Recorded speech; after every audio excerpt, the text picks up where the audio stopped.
এতে তিনি স্বৈরতন্ত্রের ক্রমোন্নতির ক্রমাগত বিকাশ ঘটাতে আরও মরিয়া হয়ে উঠেছেন। এখন চলছে নানা রকমের উদ্দেশ্য আর অভিসন্ধি। আর এই উদ্দেশ্য অভিসন্ধিগুলো কি তা নিশ্চয়ই আপনারা জানেন। অবৈধ আওয়ামী সরকারের আদালত তাই উঠে পড়ে লেগেছে বিএনপি নেতাদের সাজা দিতে। নতুন নতুন মিথ্যা মামলা ও গ্রেপ্তারের প্রবাহ আটকে নেই। কারাবন্দী নেতাদেরকে দীর্ঘদিন কারাগারে আটকে রাখার জন্য প্রহসনের আইনি প্রক্রিয়াও তারা আর অবলম্বন করছে না। আগে তো আটকে রাখার জন্য একটা আইনি প্রক্রিয়ার প্রহসন করত, কোর্ট কাছারি দিয়ে, পেন্ডিং মামলায় দিয়ে। এখন সেগুলোও নয়।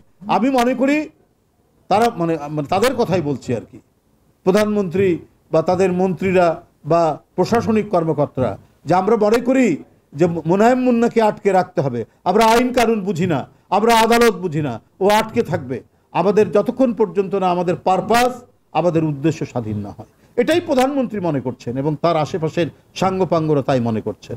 এই কারণেই তারা আজ বন্দী। অবৈধ আওয়ামী সরকারের আদালত তাই উঠে পড়ে লেগেছে বিএনপি নেতাদের সাজা দিতে। নতুন নতুন মামলা ও গ্রেপ্তারের প্রবাহ আটকে নেই।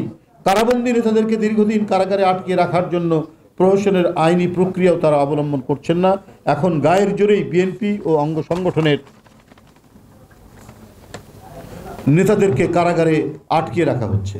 গ্রেপ্তার সহ রিমান্ডের নামে উৎপীড়ন এখন বিএনপির নেতাকর্মীদের কপালের লিখন হয়ে দাঁড়িয়েছে। আওয়ামী লীগ বহুদলীয় গণতন্ত্রের মূল্যবোধ ও নীতিকে সমাধিস্থ করে নব্য বাকশালী কর্তৃত্ববাদের নতুন আদর্শ, নতুন ভাবধারা, নতুন রুচি ও নীতি প্রতিষ্ঠিত করেছে, যার বাস্তব প্রতিফলন আমরা প্রতি মুহূর্তেই অবলোকন করছি। যেমন উচ্চ আদালতের বিচারপতি বলেন, আমরা শপথবদ্ধ রাজনীতিবিদ। এগুলোই নব্য বাকশালের মানে আপনার এক একটা বৈশিষ্ট্য ফুটে উঠেছে এইসব কথার মধ্যে দিয়ে। গণতন্ত্রের মহান আদর্শ, জীবনের মহান সত্যের পদধ্বনি ওরা শুনতে পাচ্ছে না।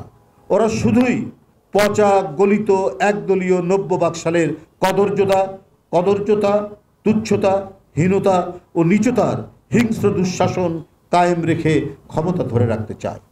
তাই বর্তমান দেশব্যাপী চলছে আবারও একতরফা নির্বাচন করতে পুলিশের পাশাপাশি আদালতকে করা হয়েছে গণতন্ত্রকামী মানুষের বিরুদ্ধে স্বৈর শাসকের পৈশাচিক প্রবৃত্তির লীলা কেন্দ্র। এখন ফ্যাসিবাদী আওয়ামী সরকারের ক্ষমতায় থাকার দিগন্ত বিস্তৃত লালসা পূরণের সহায়ক শক্তি হিসাবে কাজ করছে আদালতের বিচারকরা।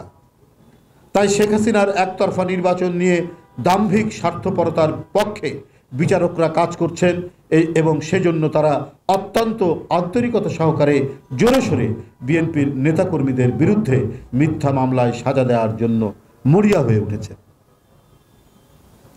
ইতিমধ্যেই বেশ কিছু নেতাকর্মীকে সাজানো মামলায় সাজা দেওয়া হয়েছে। সাক্ষীদেরকে শিখিয়ে পড়িয়ে তাদের জবানবন্দি নেওয়া হচ্ছে। সাক্ষীরা সাক্ষী দিতে অনিচ্ছা প্রকাশ করলে তাদেরকে পুলিশ দিয়ে উঠিয়ে এনে জোর করে সাক্ষী দেওয়া হচ্ছে।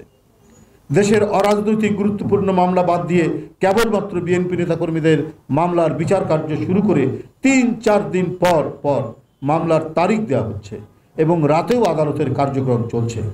বাংলাদেশের আদালত সারা বিশ্বের মধ্যে এখন আজব আদালত হিসাবে খ্যাতি লাভ করেছে। বিরোধী দল নিধনে বাংলাদেশের আদালত আরেকটি আয়না ঘরে পরিণত হয়েছে। সাংবাদিক বন্ধুরা, আমি দ্ব্যর্থ কণ্ঠে বলতে চাই, ফ্যাসিবাদ মানব সভ্যতা ও মানব সংস্কৃতির বিকাশের পথে প্রধান বাধা। মূলত এরা আদিম অরণ্যের অন্ধকারকেই প্রতিষ্ঠিত করে। তবে বলে রাখি, জনগণ কিন্তু গভীর নিদ্রায় অচেতন নয়। গণতন্ত্রের নবজাগরণের স্বরূপ ইতিমধ্যেই ফুটে উঠতে শুরু করেছে।